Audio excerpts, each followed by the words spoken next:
যারা সবসময় হাসি খুশি থাকে তাদের জীবনে কোনো দুঃখ নেই তেমনটা কিন্তু নয়।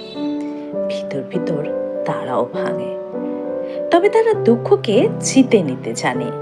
যে কোনো পরিস্থিতিতে নিজের একগাল হাসির বিনিময়ে অন্যের মন ভালো করে দেওয়ার মতো ক্ষমতা রাখে।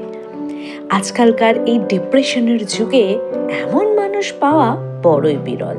তাই আপনার আশেপাশে যদি এরকম পজিটিভ মানুষের সান্নিধ্য পান, তাহলে তাকে হারাতে দেবেন না। নিজের এবং অন্যের মানসিক স্বাস্থ্যের যত্ন নিন।